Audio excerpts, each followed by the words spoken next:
Em 1651, um filósofo chamado Thomas Hobbes publicou um livro chamado Leviatã. Leviatã é uma das maiores obras de política já escrita em todos os tempos. E o nome Leviatã é referência ao monstro do mar citado no livro de Jó, na Bíblia. E também muito presente nas histórias de piratas e filmes de aventura que a gente tem hoje. Leviatã também se tornou outro nome para Estado, que para Hobbes é uma criação feita pelo homem seguindo a sua imagem e semelhança. O Estado, para Hobbes, funciona como o corpo humano, só que muito mais poderoso. Hobbes descreve o Estado assim: a sua soberania é sua alma, porque é a alma que dá vida ao corpo.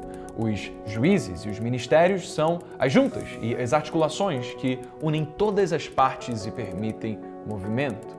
O castigo e a recompensa da lei são os nervos, porque através da dor e do prazer cria-se ordem e incentiva-se o povo a cumprir os seus deveres. A harmonia no funcionamento entre essas diferentes partes do corpo gera a força do Estado, que tem o objetivo de trazer segurança ao povo. Assim como o corpo é uma armadura para os humanos, o Estado é, para Hobbes, o protetor máximo da sociedade. O Estado é esse ser enorme e monstruoso criado por homens para ajudar os homens, mas o desafio está em justamente manter o Leviatã sob controle para que não seja o Leviatã quem controla o homem. Nesse vídeo, eu vou te explicar como funciona esse imenso Leviatã e o que eu, Breno, faria se eu fosse o responsável por governá-lo.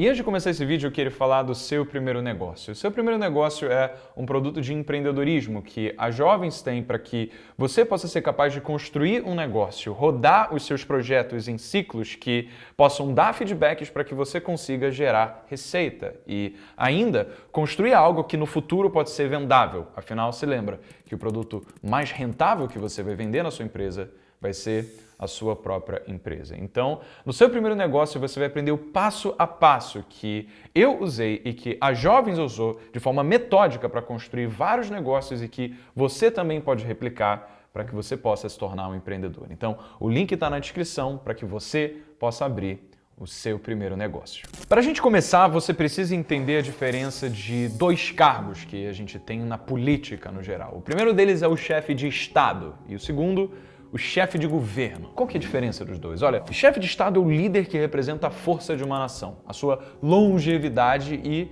no final, o poder do povo. Agora, chefe de governo é quem tem funções executivas associadas à criação direta de políticas públicas, também políticas econômicas e políticas sociais. Em muitos países, chefe de Estado e chefe de governo são a mesma coisa, eles são a mesma pessoa, como, por exemplo, no Brasil, em que o presidente da República é tanto um líder simbólico e inspiracional para a população, mas também tem sob a sua responsabilidade as políticas públicas implementadas sob o seu governo. Já na Inglaterra, por outro lado, o rei Charles é e vai continuar a ser rei até o fim da sua vida. Ele é um chefe de Estado. Ele representa a longevidade da monarquia britânica. Enquanto na Inglaterra, o chefe de governo é outra pessoa, é o Rishi Sunak, que é o Prime Minister, então primeiro-ministro, que é alguém eleito democraticamente pelo povo sob um mandato que ele vai cumprir com prazo de validade de 5 anos, no caso da Inglaterra. Volta para o Brasil. O Brasil é uma república federativa e isso significa 3 coisas. Primeiro, o presidente é o poderoso chefão. Ele acumula tanto as funções de chefe de Estado como chefe de governo e também, no nosso caso, é o comandante das Forças Armadas. Segundo, o chefe de Estado é eleito pelo povo e tem um mandato de 4 anos aqui no Brasil. E terceiro, os 26 estados brasileiros mais o Distrito Federal, eles possuem cada um autonomia política, ou seja, eles, na teoria, podem andar com as próprias pernas. Até aqui, nada novo, né? Beleza, fica comigo. O nosso sistema político é dividido em 3 poderes: o legislativo, o executivo e o judiciário. O poder legislativo é aquele que aprova e altera as leis do Estado. Esse é um poder que é formado pelo Congresso Nacional, ou seja, a Câmara dos Deputados e o Senado. Já o poder executivo, por outro lado, é quem executa as leis, ou seja, ele é preenchido por cargos administrativos, como por exemplo os prefeitos das cidades, os governadores dos estados ou então o presidente da República. E os ministérios também fazem parte do poder executivo. Afinal, cada um deles tem a função de desenvolver políticas públicas que são relacionadas às áreas sob sua responsabilidade, como, por exemplo, o Ministério da Educação, o Ministério da Economia e o Ministério do Meio Ambiente. Os ministros não são eleitos, eles são escolhidos pelo presidente da República. E o último poder, o poder judiciário, é aquele que julga aqueles que cometeram infrações contra as leis. Então, ele escolhe absolver ou punir os acusados. Um fun fact é que o judiciário é o único dos 3 poderes em que quem integra esse poder, ele não é eleito pelo povo, mas ele é escolhido pelo presidente do poder executivo e depois aprovado pelo Senado do poder legislativo. E aí todos os poderes são entrelaçados e eles interferem diretamente um na vida do outro. Olha o de boné, agora quando for aparecer assim é porque vai ter algum merchan. Hoje o vídeo está sendo patrocinado pela Inco. A Inco é uma plataforma de investimentos que te dá acesso a uma gama de investimentos que tem retornos acima do mercado por meio de CCBs, que são cédulas de crédito bancário, ou seja, investimentos que você não encontra em corretoras tradicionais, mas que podem ser feitos pela Inco para quem tem pouco dinheiro para investir. Mas a Inco seleciona os melhores e mais seguros CCBs do mercado para diminuir o seu risco e te permitir investir a partir de R$500 com retornos com, por exemplo, até 21% ao ano. E isso na renda fixa. Só por motivos de comparação, equivaleria a algo em torno de 150% do que o CDI está hoje. Mas para isso, é só você baixar o aplicativo da Inco, que eu estou deixando o link na descrição, e usa o cupom JOVENS quando você estiver se cadastrando no aplicativo, porque quem usar esse cupom vai ganhar R$50 para investir. Isso daí é dinheiro que você está ganhando simplesmente por colocar o cupom JOVENS quando você se cadastrar no aplicativo. Assim você vai poder acompanhar as oportunidades que surgirem e não perder a chance de fazer bons investimentos nas ofertas que fizerem mais sentido para você. De novo, app da Inco aqui embaixo na descrição, usando o cupom JOVENS. Esses 3 poderes têm cada um lugar que os representa, um lugar físico onde eles ficam. O Poder Executivo, por exemplo, tem no âmbito federal o lugar do Palácio do Planalto. O Legislativo já é o Congresso Nacional e o Judiciário ele fica no Supremo Tribunal Federal. Esses são todos prédios localizados em Brasília, na chamada Praça dos 3 Poderes. Tá, você já sabia tudo isso também? Beleza, mas por que 3 poderes? Por que não só um? Montesquieu disse o seguinte: só poder freia poder. É tipo assim, como você ia dar uma arma na mão de um segurança na intenção de ser protegido por ele, sem correr o risco de que ele mesmo use a arma contra você? Só pela confiança de que o segurança vai ser bonzinho e não vai fazer nada contra você? Cara, pode ser, mas será que confiança basta em 100% das vezes? Então, tem uma solução. Por que não contratar outros 2 seguranças e dar permissão para que eles eliminem qualquer um dos outros que tentarem te atacar?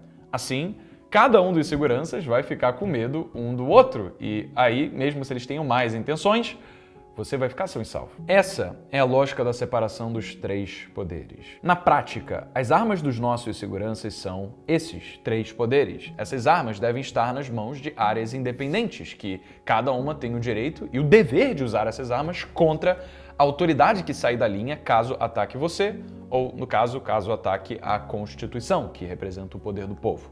E falando em Constituição, a Constituição, como o nome diz, é o que constitui o modelo de funcionamento do nosso Estado. Então, na Constituição estão escritos os principais fundamentos pelos quais o Estado deve orientar as suas ações. É nela que os 3 poderes foram constituídos como regra de funcionamento básico do Estado brasileiro. É nela também onde a democracia foi instituída como princípio fundamental do nosso sistema político.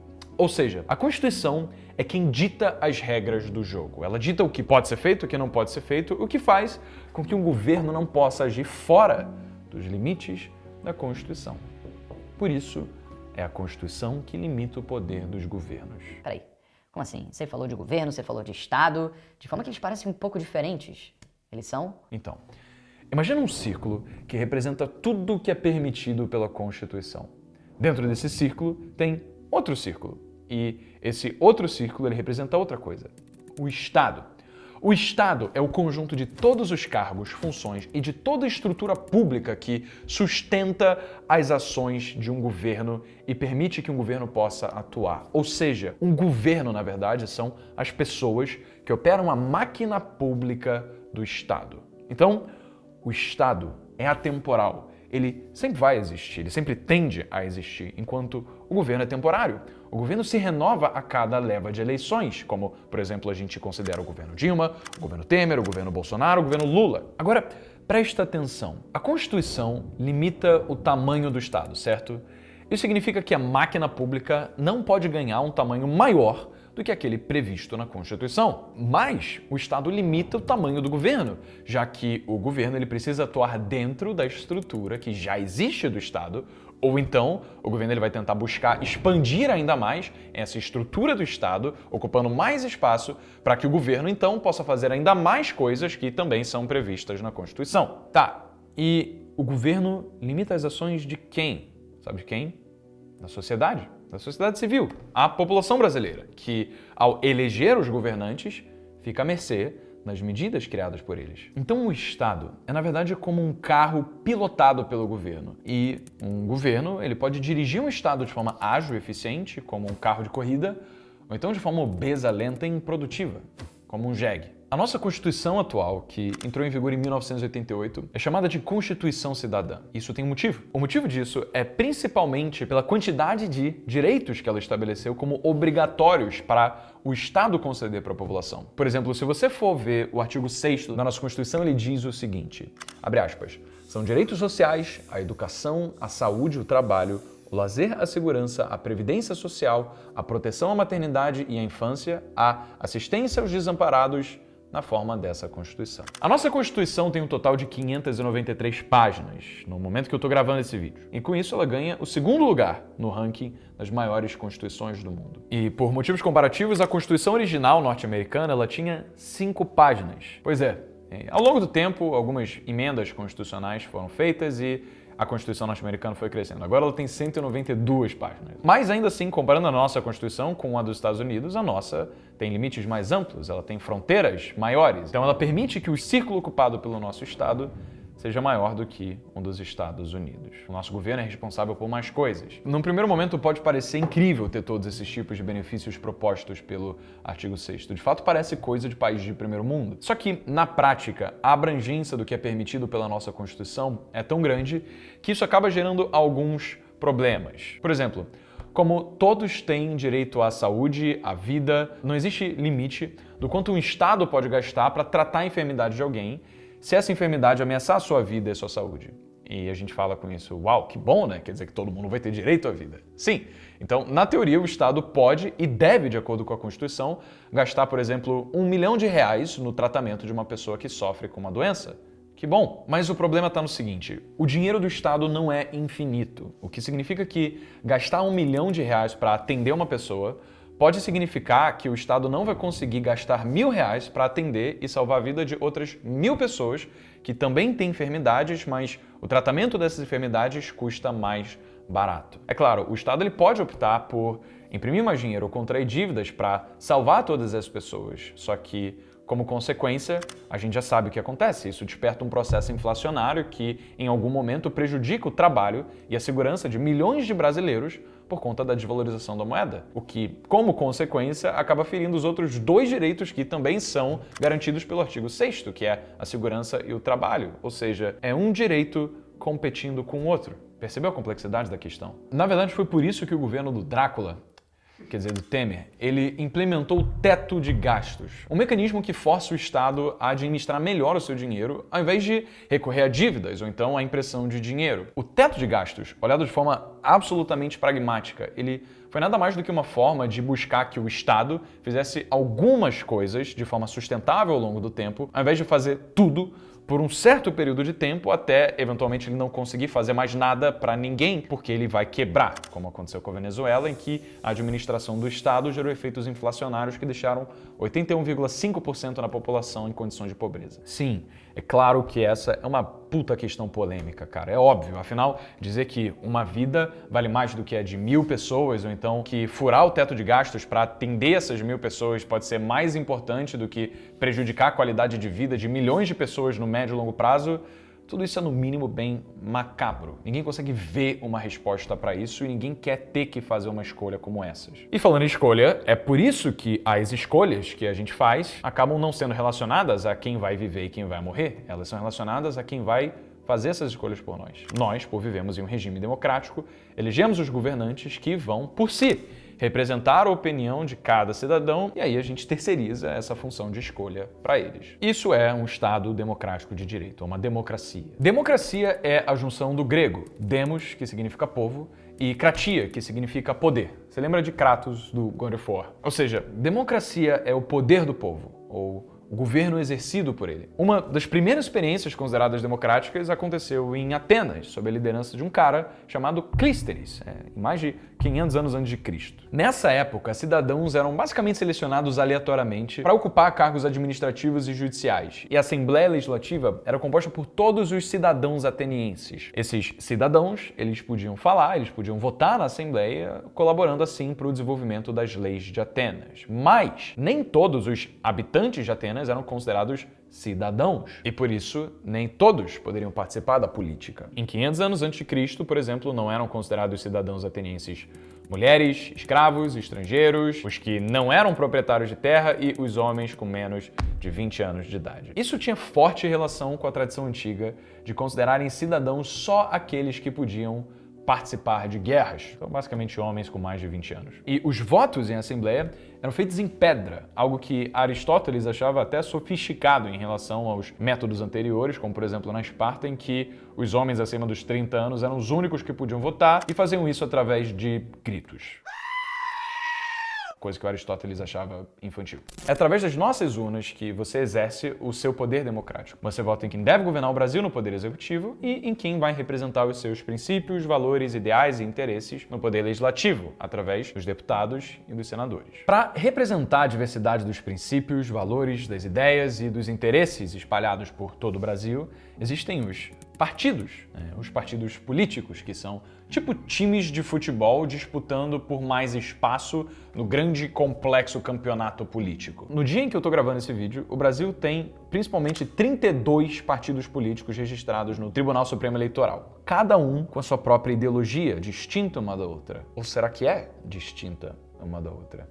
Será que a gente tem 32 ideologias? Fica para vocês responderem nos comentários. A questão é que, se, por exemplo, você tende a ser mais centro-esquerda, provavelmente você vai se identificar mais com o PT, com o PSB, com o PDT. Agora, se você é mais extrema-esquerda, talvez você se identifique mais com o PSOL. Agora, se você é centro-direita, talvez se identifique com o PSDB ou com o PP. Se for mais liberal, e mais ainda para o espectro da direita, você se identifique com o PL, ou então o Partido Novo. Enfim, eu fiz um vídeo mostrando sobre como é que funciona esse processo de criação ideológica na política, que tem o tema direita ou esquerda, qual que é certo, Spoiler alert, não tem certo, mas existem vários pequenos segmentos dentro do espectro político que você pode analisar. Enfim, dentre todos esses partidos políticos, cada um luta por um conjunto de ideias e valores que representam alguma parcela da sociedade brasileira que, através do voto, elegem os representantes que vieram desses partidos. Então, os candidatos, sejam do âmbito federal, estadual ou municipal, eles se afiliam a esses partidos, cujas ideologias eles mais se identificam, para que o partido dê verba para eles conseguirem promover suas campanhas e conseguirem disputar as eleições. É bom para os candidatos, que vão poder ser eleitos, e é bom para os partidos, que vão poder ter candidatos para difundir suas ideologias e, pelos fundos, governar o Brasil. Mas, quando você vota em representantes para o poder legislativo, olha o que acontece. No Senado, ocupam 3 senadores por estado, ou seja, no Senado tem 27 estados, vezes 3 senadores, representando cada um desses estados, 81 senadores no total. E assumem o cargo de senadores aqueles que são mais votados em cada estado. É bem parecido com o sistema eleitoral do Poder Executivo para presidente, governador e prefeito. Só que essa eleição no Senado, ela possui algumas controvérsias. O senador eleito tem direito a escolher um suplente para substituir esse senador caso ele seja eleito para um cargo, por exemplo, no Executivo. Então, caso um senador ele mude cargo, ele vá para o Executivo por alguma eleição, então um suplente que não foi democraticamente eleito acaba substituindo o senador e assumindo o seu poder. E é lógico que isso acaba gerando algumas situações controversas, como no caso do ex-senador Antônio Carlos Magalhães, que fez nepotismo indicando o seu filho como suplente, e também o senador Jader Barbalho, ele fez a mesma coisa, só que com a sua mulher. Todos assumiram o cargo de senador suplente sem passar pelo processo democrático. No caso da Câmara dos Deputados, o sistema eleitoral é de voto proporcional. Isso significa que cada estado brasileiro tem um número de cadeiras na Câmara dos Deputados que é proporcional ao tamanho da população desse estado. E aí tem um mínimo de 8 cadeiras por estado e o máximo de 70. Pegou? Quanto mais gente no estado, mais representantes esse estado vai ter lá na Câmara. Mas como eu disse antes, todas as funções do estado ocorrem em 3 níveis, o federal, o estadual e o municipal. Em outras palavras, no Brasil a gente tem um único estadão, 27 estados e 5.570 estadinhos. Esse é o modelo da República Federativa Brasileira, assim como são os Estados Unidos. Mas, Breno, eu já ouvi dizer que os Estados Unidos é uma república federativa em que os estados têm muito mais autonomia que os nossos. Why does this happen? Então, os Estados Unidos, eles têm um estado dotado de soberania, um único estado, mas esse um único estado é dividido em estados menores, que cada um tem a sua própria autonomia, né? Eles são governos próprios, protegidos assim pela Constituição americana. Só que o Estado maior, ele tem total autonomia para lidar com questões internacionais dos Estados Unidos, enquanto a sua interferência ela é limitada dentro de cada estado, passando o bastão para questões relacionadas a cada estado justamente para o âmbito estadual. Essas são as unidades federativas nos Estados Unidos. Os estados federais viraram um modelo recorrente em países com grandes extensões territoriais, exatamente pela eficiência desse modelo em lidar com as questões comuns ao povo sem acabar prejudicando as particularidades de cada região específica. O Brasil, com todo o seu tamanho continental e a sua diversidade cultural, não poderia escolher um modelo melhor para a constituição do seu próprio estado. E assim foi, mas com algumas diferenças. Nos Estados Unidos, o Estado Federal ele foi composto a partir da união de estados soberanos. No Brasil, o Estado ele foi composto a partir da divisão de um estado unitário, que foi o Império do Brasil, em estados menores. Sim, isso faz toda a diferença. Imagina o seguinte, você é conhecido como um craque do futebol e você precisa montar um time para participar de um campeonato. Você é naturalmente um atacante, mas todas as suas opções para montar o seu time também envolvem só atacantes. Como você quer jogar no ataque, provavelmente você vai ter que ser muito bom para que os outros jogadores topem ceder as suas posições para ter você como atacante. Então eles não vão ser tão bons quanto você. Certo? Porque assim vai ser mais fácil eles concordarem que vai ser você que vai jogar no ataque. Ou seja, quando o poder de escolha é seu, você tende a preservar o seu poder em relação aos outros. Esse é o caso do Brasil, que migrou de um estado unitário para um estado federal. Nessa migração, o governo central acabou preservando boa parte do seu poder, passando uma pequena parte dela para os estados brasileiros. Agora imagina outra situação. Vários craques se unem num campo e eles decidem montar um time entre si. Todos são atacantes e todos jogam igualmente bem.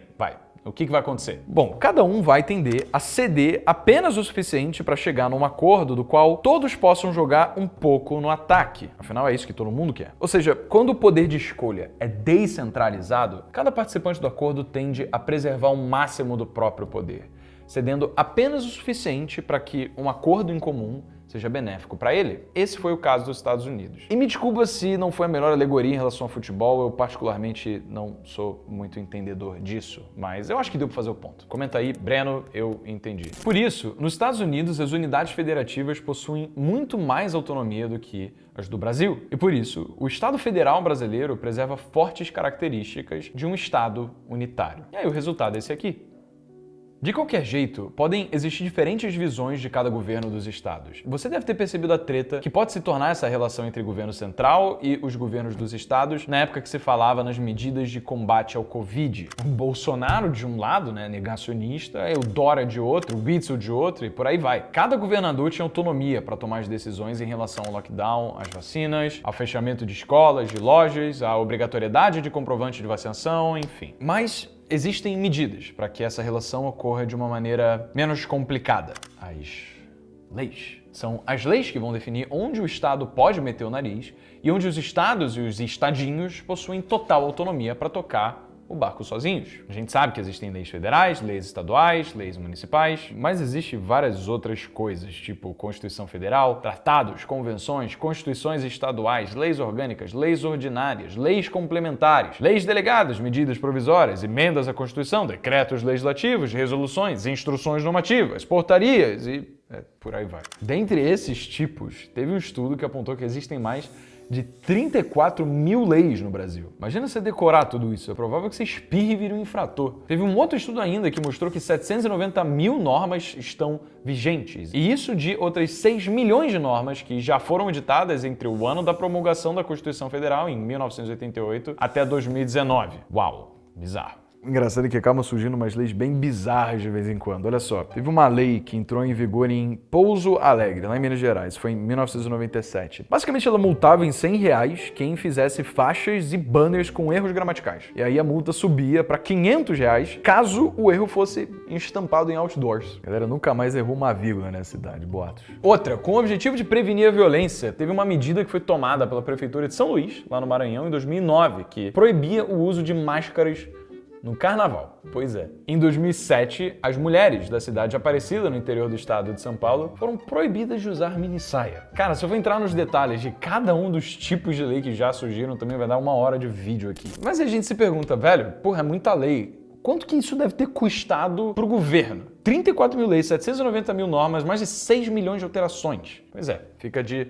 sugestão aí pro próximo vídeo. Quem acha que a gente deveria fazer um sobre quanto custa a máquina pública? Tá bom, acontece que o Estado, ele, em tese, teve dinheiro para custar tudo isso, né? Então tá tudo bem. Agora, quem é que deve fazer a boa gestão dessa grana?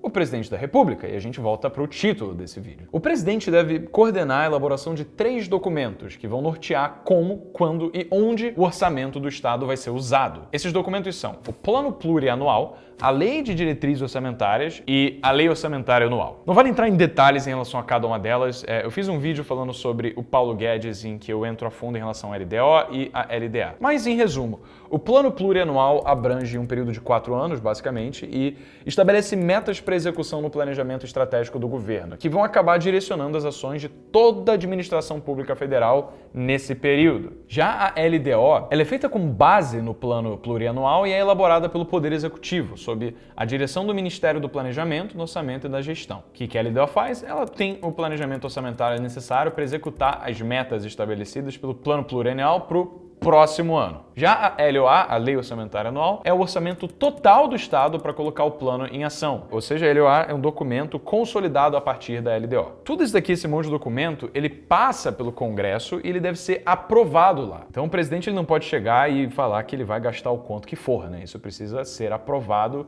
pela Câmara dos Deputados e pelo Senado. Mas ainda assim, esses 3 documentos são só algumas das coisas com as quais o presidente tem que lidar. E aí a gente volta para a pergunta, mas e se eu fosse presidente do Brasil? Bom, a verdade é que existem inúmeras questões que alguém que assume o cargo de presidente da República deve ponderar enquanto representante do Executivo, para citar só algumas delas. Saúde, educação, previdência, segurança nacional, infraestrutura, meio ambiente, vai, você manda. E uma única pessoa, um presidente, ele nunca seria capaz de, sozinho, ter qualificação técnica abrangente o suficiente para conseguir criar políticas públicas eficientes e implementáveis, condizentes com a realidade de cada uma das áreas para cada uma dessas pastas. Então, eu basicamente buscaria operar a máquina pública do Estado no meu governo como se fosse uma empresa. Eu escolheria pessoas, referência em cada uma dessas áreas, simpatizantes com alguns princípios básicos de eficiência pública, contenção do crescimento de agigantamento estatal, redução da intervenção do Estado na economia, e colocaria as pessoas simpatizantes com esses princípios para administrar ministérios condizentes com cada uma das suas áreas. Não muito diferente de como eu já faço como empresário, escolhendo líderes para gerenciar a área de marketing, outro líder para gerenciar Customer Experience, outro para gerenciar produto, outro para gerenciar o comercial B2B e o outro para gerenciar a produção audiovisual de vídeos nas jovens. Numa empresa,